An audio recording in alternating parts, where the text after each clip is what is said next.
Olá, seja bem-vinda, seja bem-vindo. Nosso convidado é um neurologista com mais de 40 anos de experiência e pioneiro em unir a neurologia às práticas integrativas de saúde. Especializado em medicina integrativa pela Universidade de Santiago de Compostela, na Espanha, ele desenvolveu o método SPIA, com foco na prevenção de doenças neurodegenerativas, autoimunes e metabólicas. Ele defende uma abordagem que vê o paciente em sua totalidade. E olha só, conectando a saúde intestinal, a alimentação e a prevenção de doenças à saúde cerebral. Que relação é essa que existe entre cérebro e intestino? Qual o impacto da alimentação na saúde? E como que a gente pode prevenir e cuidar de doenças por meio de uma visão integrativa? Pois bem, é para discutir esses e outros assuntos que a gente, com muita honra, recebe o médico Ítalo Almeida. Um prazer recebê-lo e muito obrigado por aceitar o nosso convite. Seja bem-vindo. Prazer é todo meu de estar aqui. E já começo respondendo, então, essa ligação entre o cérebro e intestino, que é algo que está sendo muito estudado. Eu já vi que, inclusive, você coloca o intestino como um segundo cérebro. Exatamente. Por quê? Essa descrição de segundo cérebro é de um autor brasileiro que infelizmente já não está entre nós, Dr. Elion Póvoa, que foi um dos primeiros naturalistas aqui nessa área. Foi ele que chamou assim, e existem outros autores no mundo também que já dão esse nome. Em parte é porque o intestino ele produz muitos dos neurotransmissores que pensávamos antes que somente o cérebro produzia. Então, a serotonina, por exemplo, que hoje está tão na moda que todo mundo sabe o que é serotonina, né? Tem tanta mídia hoje que todo mundo ouve falar de serotonina. Mas não custa nada lembrar, é o quê? É um hormônio? É um neurotransmissor, né? Sim. Que atua na fenda entre as sinapses, entre os neurônios, e que é ligado à nossa sensação de bem-estar. Então, a maioria dos remédios antidepressivos, ele trabalha mobilizando a serotonina, preservando a serotonina na fenda. Então, a serotonina é extremamente importante para que a gente tenha alegria, né? A falta de serotonina... Aquela sensação de bem-estar, de bem-estar, exatamente.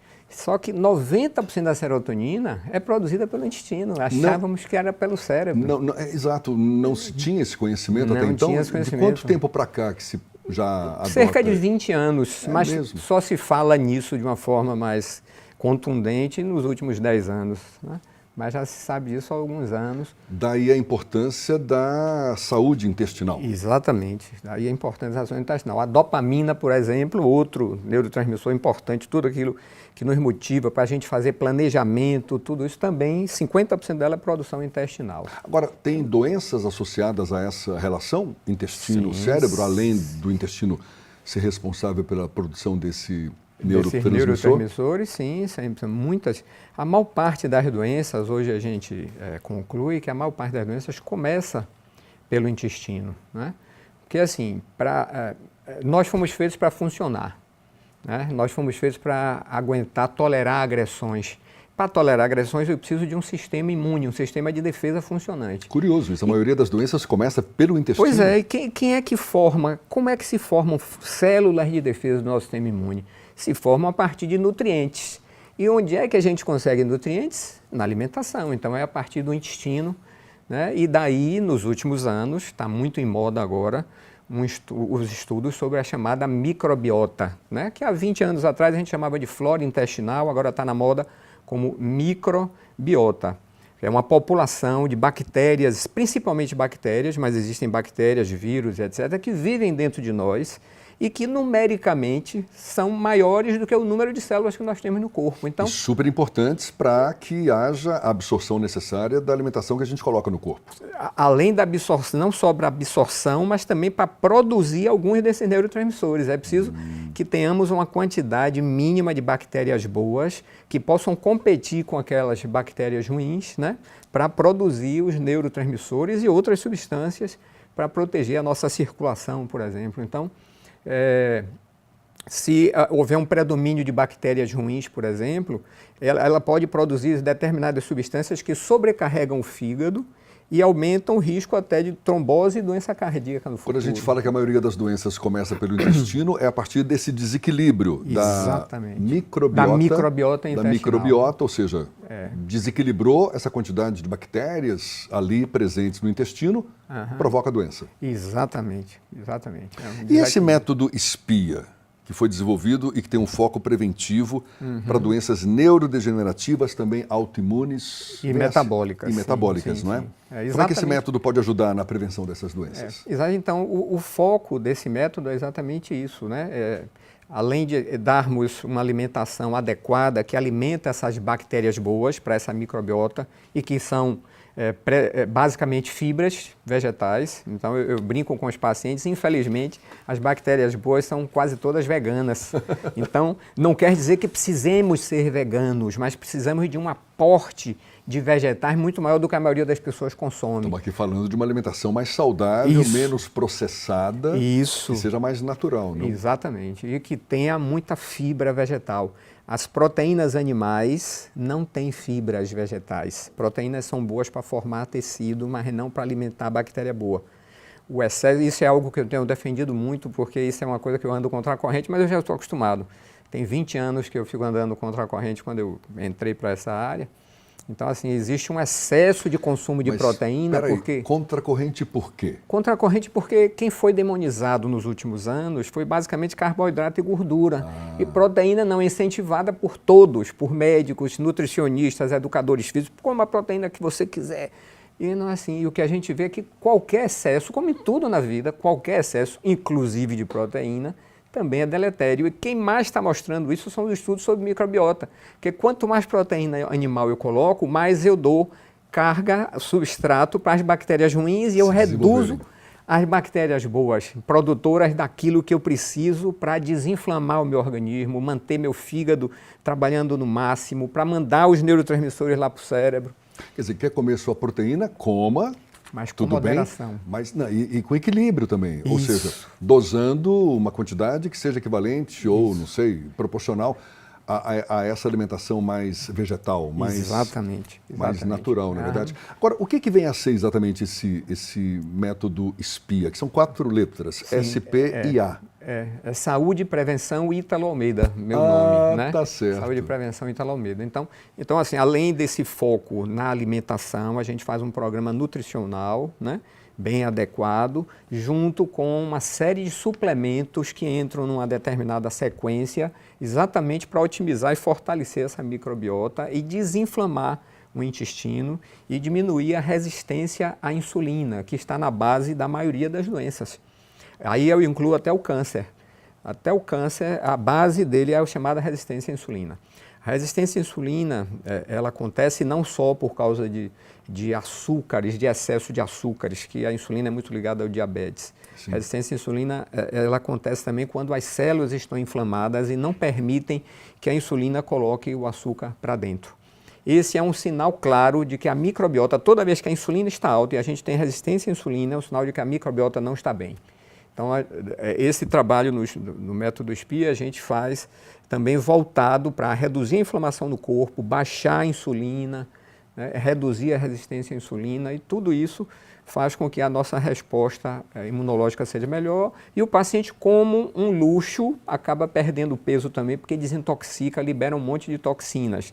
A perda de peso, nesse caso, não é a prioridade, apesar de termos uma sociedade que prioriza muito mais estética do que bem-estar, né? Do que bem-estar físico e estar bem com o seu corpo, confortável. Agora, da forma como está sendo colocada, a alimentação é o remédio. Com certeza. Hipócrates já dizia isso, né? A alimentação é o remédio. É o remédio. A gente que recorre tanto à farmácia, enfim, esses medicamentos convencionais, muitas vezes o problema está unicamente na alimentação. Sim, o que assim, é simples, mas não é fácil.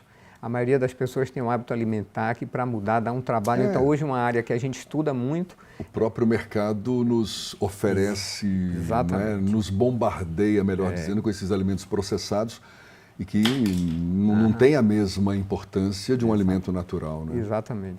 Então, hoje... o que esses alimentos processados provocam? Então é exatamente isso, né? Picos de insulina, né? Alimentam as bactérias mais ruins, né? Fazem reduzir a população de bactérias boas, então inflamam o corpo. Então a base, teve um trabalho de Harvard de 2019, feito por um gastroenterologista muito famoso lá, mostrando que a base de quase tudo é essa inflamação, né?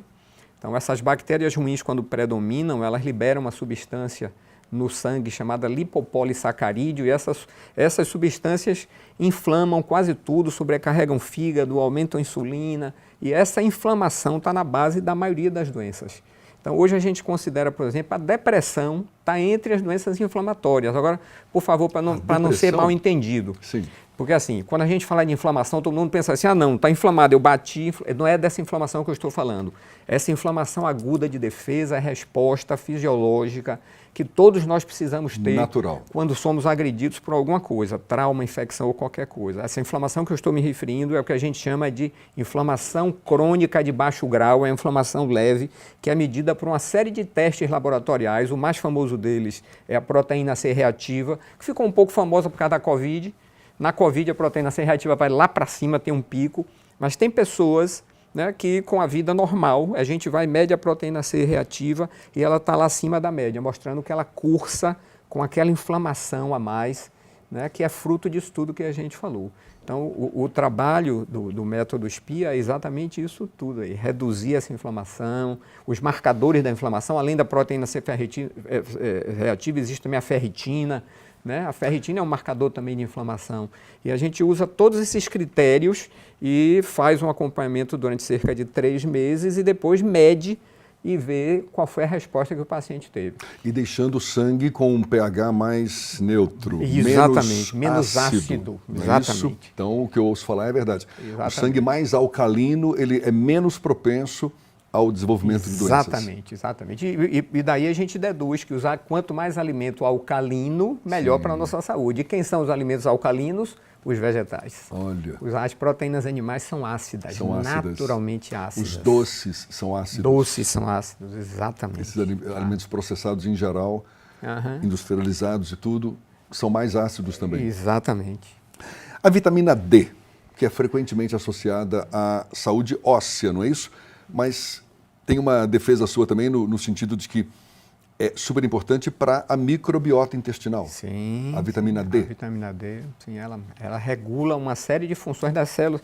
Aliás, a microbiota intestinal e a saúde cerebral também. E a saúde cerebral, sim. A vitamina D, na verdade, isso já está claro, já está em livros, texto de medicina. Ganhou uma importância grande agora na pandemia também, não foi? Na pandemia, na Covid, ganhou uma importância gigantesca, principalmente porque logo no começo, um dos primeiros trabalhos publicados foi quando aqueles italianos morreram daquela forma tão absurda que tiveram que ser enterrados, não sei se lembram disso, não tinha nem local para enterrar direito, e fizeram a dosagem da vitamina D naquela época, no corre-corre daquele desespero todo, e viram que as pessoas com vitamina D mais baixo morriam muito mais rapidamente, e quem tinha um nível mais alto tinha uma proteção e, além de reduzir a morte, reduzia o risco até de se internar. Daí em diante, depois desse trabalho, puxa, foi um recorde de trabalho.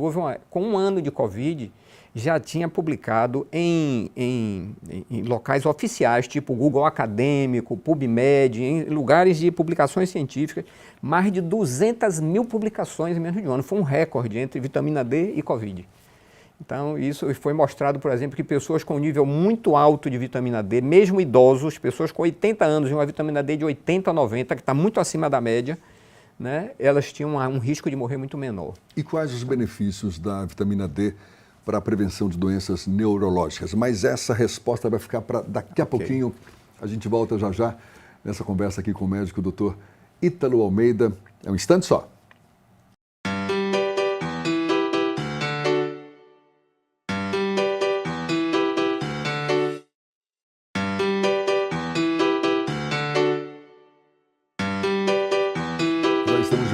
Dr. Ítalo Almeida, neurologista, dando uma aula para a gente aqui e falando agora sobre a vitamina D, que a gente associa muito à saúde óssea, mas também tem relação com a microbiota intestinal, a saúde cerebral e como, por meio da vitamina D, a gente pode prevenir doenças neurológicas. A vitamina D, eu não sei se já tinha dito um pouco antes, ela já está em livro de texto médico, não mais como uma vitamina, mas como um hormônio D. Mas ela vai continuar sendo chamada de vitamina D porque foi descrita dessa forma, né? Então, durante muitos anos, todos já nos acostumamos com isso, mas é um hormônio, né? Tanto que um dos critérios para ser chamado vitamina é algo que o nosso corpo não produza, né? Vitamina é algo que é vital à vida e que tem que vir de fora. A vitamina D não, ela é convertida, né, a partir do colesterol na pele, os raios UVB do sol convertem, então nós produzimos. A gente se expor ao sol com regularidade. Exatamente. Com os cuidados contra o câncer de mama, que tem, né, na verdade, houve um exagero desse cuidado. Tem um autor de Harvard que ele cita que para cada morte por câncer de pele, pelas pessoas deixarem de tomar sol, são mais ou menos, para cada morte por câncer de pele, são mais ou menos 30 mortes por outros cânceres, porque a vitamina D, o hormônio D, é um grande protetor contra a oncogênese, contra os cânceres, né? Ela protege bastante contra o câncer. Doutor Ítalo, muitas vezes essas práticas integrativas de saúde são vistas com desconfiança por parte da medicina convencional, essa medicina tradicional. Como é que o senhor responde a essas críticas? Essa é uma excelente pergunta e é uma grande realidade. O problema é o seguinte, muita gente se apossou do nome integrativo, principalmente nos últimos anos, né? Porque virou moda, está no mercado, as pessoas querem procurar alguém integrativo, se apossou de forma indevida e inadequada, digamos assim, né? Então, uma pessoa, por exemplo, faz um curso sobre suplementos e diz, agora eu sou integrativo. Ou alguém começa a trabalhar, faz um curso sobre hormônios e diz que é um médico integrativo. Não, ser integrativo é preciso olhar o todo da pessoa, é preciso saber sobre alimentação, vários pilares que dizem respeito à nossa saúde. O controle de estresse que aquela pessoa faz, como é que ela lida com as emoções, se a qualidade do sono dela é boa, né? Se ela faz exercício regular, né? Se o consumo de drogas, tabaco e álcool, que são as que mais causam danos, e exatamente as legais são as que mais matam. A maioria das pessoas não sabe disso, mas as drogas legais são as que mais matam e causam danos. Então, estamos falando aqui do álcool, do álcool e do tabaco, cigarro. Exatamente. Então, ser integrativo é preciso ter uma visão de naturalismo e, na minha opinião, é preciso também experienciar isso no corpo. Porque quando a gente experimenta e vê essas melhorias, aí cada vez você vai vendo, né, o poder daquilo e os resultados daquilo. Foi o seu caso? Foi o meu caso totalmente. Foi o que te levou, porque a sua especialização é nessa área, medicina integrativa, mas a sua formação acadêmica inicial foi essa medicina convencional. Clínica geral, depois neurologia, né? O que te fez tomar esse rumo? Assim, meu pai era um médico também, e com 49 anos, eu era estudante de medicina, ele teve um infarto. Mas ainda sobreviveu e viveu até os 69. Teve ainda uma sobrevida, fez ponte safena. Naquele tempo se fazia cirurgia de ponte safena, não existia nem o stent ainda. Então aquilo já me serviu como um alerta e eu, nos meus primeiros anos de formado, já estava ganhando peso. Minha família é hipertensa e diabética dos dois lados, eu já estava com minhas taxas começando a mudar. Cheguei a pesar quase 89 quilos. E a vida, né, corrida e sem tomar cuidados e tudo me medicando, que é o que a gente aprende na faculdade. A gente aprende na faculdade, as faculdades de medicina desse século, do meio do século para cá, ela ensina assim, o ser humano é como se fosse alguém completamente indefeso, é como uma máquina, né, que sofre uma avaria e aí precisa chamar um mecânico para consertar aquela avaria. Ou seja, o nosso corpo é uma máquina e o mecânico é o médico que vem e para consertar aquela avaria geralmente é uma substância química, é um produto químico que vai consertar um ser tão complexo, com tantas demandas, com tantas necessidades e colocam apenas uma substância química, né? Se investe um bocado para que aquela substância tenha um monte de propaganda e coisas por causa do resultado de venda dessa substância, é isso que é incentivado na faculdade. Então a gente aprende que existe uma doença e para essa doença existe um remédio. A gente não aprende muito, não dão ênfase na faculdade que nosso corpo sabe lidar com o bem-estar, sabe se defender e eu preciso estimular ele a defender. Por que a gente não tem essa abordagem hoje? É força do lobby, do mercado, dos laboratórios, sim, unicamente? Porque a medicina, originalmente, tinha essa postura, essa abordagem mais integrativa, não? Exatamente. Quer dizer, a virada foi com a Revolução Industrial, digamos assim. Mas por aí. Tem uma série de teorias, mas certamente é algo por aí. Mas foi o critério econômico, é algo econômico. Isso. Mas a gente poderia dizer que vale essa, digamos, um complementando o outro? Por exemplo, a sua postura é essa de levar em conta também a medicina convencional, o uso de remédios com essas práticas integrativas? Totalmente. O nome integrativo, na verdade, é exatamente isso, onde isso tudo é incluído. Tudo que possa fazer bem a um paciente meu pode ser usado, mas aí eu dou preferência a algo que seja natural, que cause poucos danos, né, que cause o menor número de danos possível. Às vezes a gente vê um paciente para fazer um procedimento, às vezes um problema renal, vai fazer um procedimento, tem alergia ao contraste e morre por um problema que seria muito mais simples, né? Então, assim, a prática integrativa inclui tudo e objetivando o menor danos possíveis. Mas, por exemplo, em situações de emergência, que é onde a medicina convencional ela é melhor, é da emergência. A alopatia é o formato de medicina mais eficiente que existe para uma situação aguda. Para uma situação de emergência, para conter ali um problema. Claro. Se Deus me livre, guarde, eu tivesse um infarto aqui agora, eu não ia querer tomar gotinhas de homeopatia, eu ia querer ir para um hospital, tomar um remédio forte e salvar minha vida. Exato. Iria para a UTI para salvar minha vida. Depois que minha vida fosse salva, eu iria para um médico integrativo para dizer assim, o que é que eu faço para não infartar tão cedo? Com a promessa de que eu não vou infartar de jeito nenhum, não, mas que vou reduzir meu risco em torno de 60% a 70% em relação às pessoas da minha idade. Isso a gente tem trabalhos hoje científicos que mostram isso claramente. A gente não pode nunca prometer, você não vai, não é que eu sou integrativo e naturalista, eu vou adoecer e morrer como todo mundo, porque meu sistema está envelhecendo, claro. Existe um processo de deterioração natural.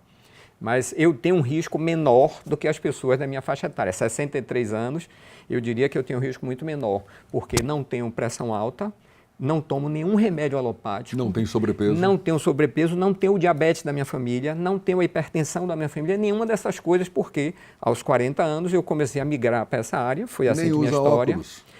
Uso óculos, mas consigo ficar sem óculos. Eu uso óculos hoje principalmente por causa de computador. Né? Por causa da luz azul, a proteção, mas eu consigo. E à noite também a visão, já na minha idade, à noite a visão cai um pouco, eu prefiro dirigir de óculos. Né? Mas eu consigo, dia a dia, fazer praticamente tudo sem... Agora, doutor Ítalo, e essas doenças autoimunes, metabólicas, que têm aumentado de um tempo para cá? Sim. Alimentação inadequada também? Não só alimentação, junto com uma série de outros fatores, né? Esse excesso de consumo de aditivos químicos. Sim. E o déficit de vitamina D. Na base da doença autoimune, um dos fatores principais é o déficit de vitamina D, a tal ponto que, assim... Ou seja, esse tal desequilíbrio na microbiota... Exatamente. É a vitamina D que ajuda a produzir células que impedem... E uma alimentação não adequada, né? Isso, que impedem reações alérgicas, porque a doença autoimune é uma doença de agressão ao próprio corpo, que é desencadeada porque alguma substância foi reconhecida pelo seu sistema imunológico e tudo que se parece com aquilo, ela vai atacar. E tem substâncias que se parecem com partes de nossos órgãos. A gente sempre ouve falar que doença autoimune não tem uma causa definida, uma causa aparente, mas a causa é essa, então. Sem dúvida nenhuma, não tem, entendeu? Porque na medicina maus convencional... Maus hábitos alimentares. Maus hábitos alimentares, déficit de vitamina D e de outros suplementos. Que é resultante de uma alimentação inadequada. Com né? certeza. Tem sempre... Pouca exposição ao sol também. Pouca exposição ao sol, então... Estilos de vida não compatíveis com as nossas necessidades. Exatamente. Por que um corpo tão inteligente, que sabe cicatrizar, a gente se corta, eu preciso dizer alguma coisa para ele cicatrizar, ele sabe fazer isso tudo. Então por que um corpo tão inteligente de repente começa a agredir uma parte do meu corpo, do meu próprio corpo? Entende? Alguma coisa foi desencadeada que no sistema regulatório fugiu daquela vigilância, não é? E aí ela ataca, às vezes, por um mecanismo chamado mimetismo molecular. Por exemplo, o diabetes, existem substâncias na proteína do leite de vaca que se assemelham a uma parte do pâncreas.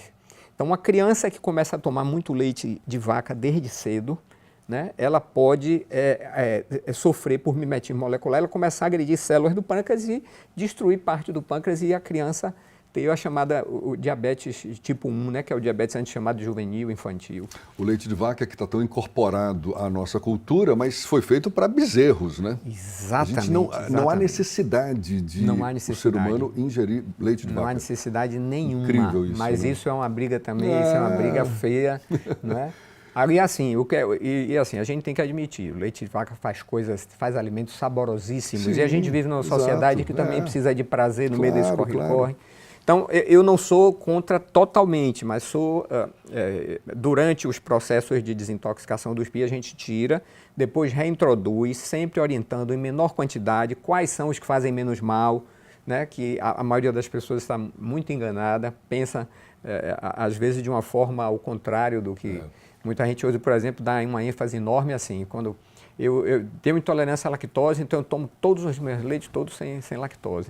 Esse foi um dos grandes males que o mercado fez nos últimos tempos, né? Porque quem mais faz mal, quem mais causa alergia ao corpo, ao cérebro, não só ao intestino, é a proteína do leite de vaca e não a lactose. Não a lactose. E aí as pessoas compram leite sem lactose, que continua tendo a proteína, só não tem a lactose. Está se livrando ali da lactose, mas tem um probleminha do lado que nem está percebendo. Isso. E como é que essa lactose, como é que a lactose é retirada do produto? Eles jogam lactase dentro, jogam a enzima dissolve o produto fica instável, muda de cor, de sabor, então eles têm que colocar condensante, saborizante, um monte de aditivos químicos que são tóxicos em geral para a saúde cerebral. Então hoje a gente vê um nível de saúde mental, né, na nossa sociedade, quase todo mundo ansioso, um nível de depressão assustador e cada vez vai ser mais assim enquanto a gente não começar a atentar para esses pequenos detalhes. Você está falando aqui da medicina integrativa que vê o paciente na sua totalidade, mas não é o que a gente percebe na prática, por exemplo, no nosso Sistema Único de Saúde, em que meio que segmenta, não é, os diversos cuidados. O que está precisando para que essa visão holística da medicina seja mais amplamente adotada, doutor? Eu creio que ser cada vez mais divulgada, né, nos meios, né, jornalísticos, que as pessoas mais sérias, aí, que tem muito médico convencional, que tem excelente qualidade, que ao invés de negar, comece também a estudar isso, porque isso é uma realidade. Às vezes eu tenho colegas que são excelentes médicos, mas ficam negando isso e essas coisas acabam sendo usadas por pessoas menos qualificadas, acaba causando danos, que aí fica nessa bola de neve achando que realmente não presta. E para cuidar de um paciente sob essa perspectiva mais holística, isso vai demandar um tempo maior também na consulta, sim. Não é? O que nem sempre está em sintonia com o ritmo de muitos profissionais da área que estão ali na correria, atendendo em mais de um lugar. Sim. A exigência dos convênios, que tem número, né, que tem cota para atender, essa coisa toda. Então, ou seja, é uma coisa muito ligada à economia, né? Muito ligada à economia. Para a gente encerrar, doutor Ítalo, o senhor tem mais de 40 anos de experiência, tem visto mudanças significativas, certamente, nessas abordagens ao longo do tempo. Como é que o senhor vê o futuro da medicina integrativa, mesmo diante dessas pressões todas que sofre do mercado, dos laboratórios, de parte dos profissionais da área que não concordam com essa postura? Eu vejo que vai haver uma resistência. O mercado é muito forte, isso tudo é muito forte. A resistência vai continuar, vai ter ainda uma dificuldade grande, mas cada vez mais pessoas sérias aderindo a isso, é isso que precisa. Gente que estuda esse assunto cientificamente, vê o que é que tem de científico nisso e os resultados são as maiores motivações para esse crescimento. Porque alguns resultados são tão espetaculares que, né, isso assim, encantam a gente imensamente. E o paciente às vezes fica tão... Eu recebo paciente às vezes que entra chorando, dizendo por que ninguém me disse isso antes? Incrível, por que eu, tirando isso aqui, minha vida teria melhorado tanto e eu podia reduzir os remédios? Né? Então, eu acho que o que precisa é ser levado um pouco mais a sério, né? Que os bons médicos convencionais comecem a estudar um pouco mais isso, né? e que seja cada vez mais divulgado. E as pessoas também procurem não por conta própria. Hoje eu estou recebendo um número grande de pacientes que o que eu mais faço é tirar o excesso de suplementos. Eles chegam para mim tomando 4 ou 5 fórmulas, cada uma com 20 componentes, o que é absurdo. É um absurdo, né? Porque cúrcuma é bom, porque glutamina... Aí começam a tomar um pouco de cada coisa, e isso não é legal. Existe uma sequência de necessidades, existem aqueles suplementos que são os mais importantes, que podem ser tomados a longo prazo, mas existem outros que causam danos às vezes graves. Então, eu tenho pego cada vez mais pessoas assim, se enchendo de suplemento, botam os nomes americanos, na moda o shot de não sei o que, o shot de não sei o que lá.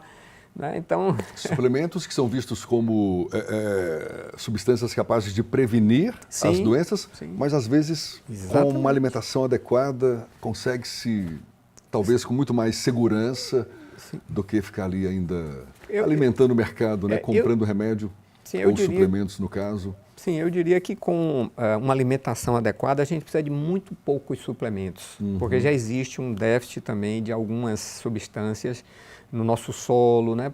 Por exemplo, o magnésio, por exemplo, o solo brasileiro, que não é um solo vulcânico, ele já é naturalmente pobre em magnésio. Nossa agricultura toda é NPK, é nitrogênio, potássio e fósforo. Então o magnésio cada vez mais escasso. Então o magnésio é algo que a maior parte da população necessita. Eu diria que entre 70% e 80% da população. Mesmo os vegetarianos, mesmo quem come muitas fontes.